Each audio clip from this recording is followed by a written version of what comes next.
Welcome back to All This Math. This is Professor Parker, and today Assata is with me, and she's going to help me do some work with partial quotients. She's going to help me divide 647 by 3 using the partial quotients method. But before we get into that, if you're watching this video and you have yet to subscribe to the All This Math YouTube channel, please hit the subscribe button. Also, please turn on the post notifications so you can get notified whenever we create new content such as this. All right. So, partial quotients method of division. So there are a lot of different ways we could do division. When I was coming up in school, all I learned was long division. And long division is cool. But when I was introduced years later to the partial quotients method, I really liked it.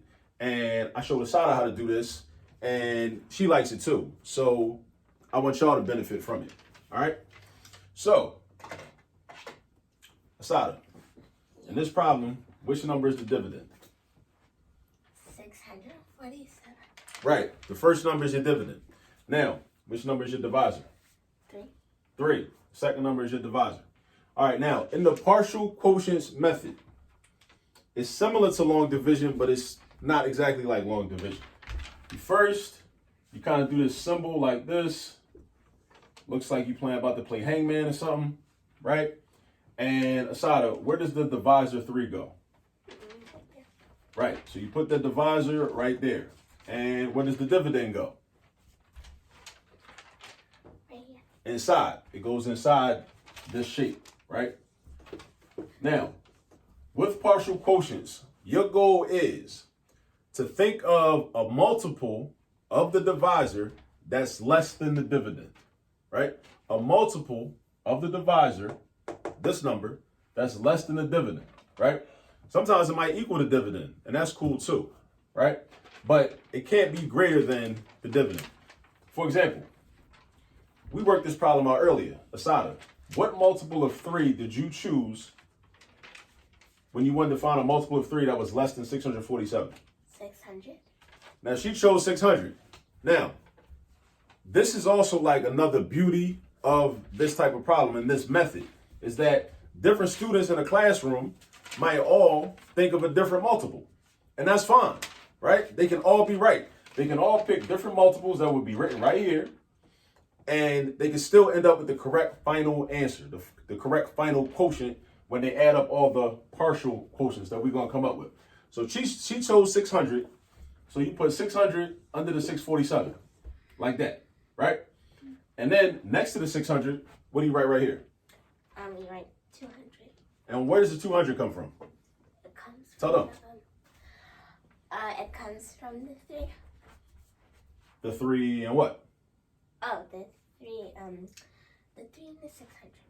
So what she's trying to say is that 3 times 200 equals 600. And since 3 times 200 equals 600, that's why you write the 200 out here. Because 200 is one of your partial quotients. And at the end, we're going to add up all of our partial quotients, and that's going to give us our final answer, right? Our complete quotient.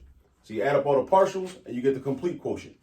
Now, the next step is you draw a line like this, you write a subtraction sign, and you subtract. So in order to do this method, you have to already know something about subtraction. All right? So Assata, what's 647 minus 600? 47. 47.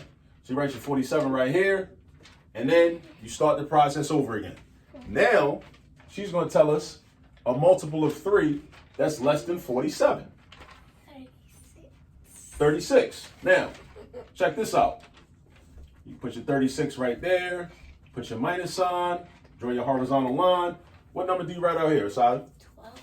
12. Because 3 times 12 equals 36. Now, this is what I alluded to earlier. Well, I didn't allude to it. I was explicit with it. This is what I said earlier about different students, different children using this method, working out the same problem, but could come up with different numbers. If I was doing this problem, I'd probably straight put a 45 right here. Because 45 is also a multiple of 3, right? 45 is a multiple of 3, right? And because 3 times 15 is 45. And 45 is also less than 47, all right? But it's cool to put 36, right? 36 is cool, right?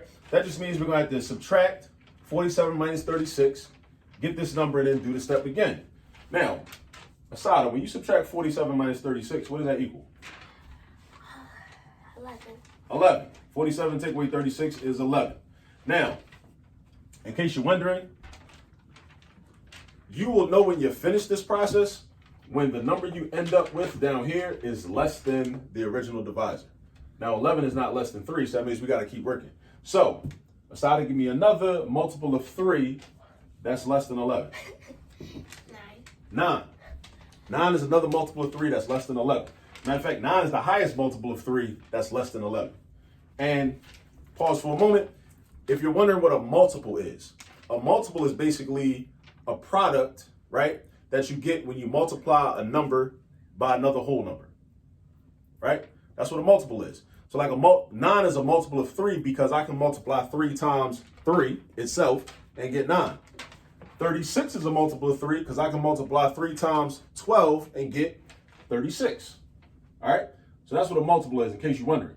So now we do our subtraction again. Assata, what's 11 minus 9? 2. It's 2. And we're finished now, right? Yeah. And how do you know we're finished? Because 2 is lower than 3. When you end up with a number, after your subtraction, when you end up with a number that's less than the original divisor, that means you are finished. And I forgot something. What did I forget to write? The 3. The 3. You got to write the 3 out here. So we have 3 partial quotients. And All right, I also 3. forgot to put the line. The line? No, the line goes down here. Underneath of the bottom. Oh, yeah. All right? Yeah. Thank you. So we have 3 partial quotients that will add up to the final quotient. All right? So we got 200 plus 12, which is what? What's 200 plus 12? 212. 212. What's 212 plus 3? 215. 215. Now, but what do we got to do with this 2?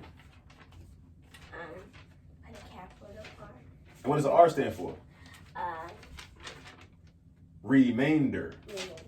This is a remainder because 647 is not divisible by 3, but 645 is. And then if you add 2 to 645, you get 647. So when you divide 647 by 3, like we say right here in the original statement, we get 215, remainder 2. And that, my friends, is how you use the partial quotients method. All right? So, as I said, there are a lot of different methods for dividing numbers. The partial quotients method is just one method. And I hope you learned something today. And also, before I go, I do want to give a shout out to KDW Cares, the nonprofit organization based in Baltimore, doing a lot of good work in Baltimore City for youth in terms of education and other benefits as well. So, and also I thought this sweatshirt was kind of fly too. Picked it up yesterday at a fundraising event that they just had. All right, Assata, you got any shout outs you want to give before we sign out? Yes. Who you want to shout out? I'm going to give a shout out to my baby cousin, Nico. Nico. Yeah, shout out to my nephew Nico. Down in Baltimore too. All right? And as always, as we always say, there's all this math all around you. Peace. Peace.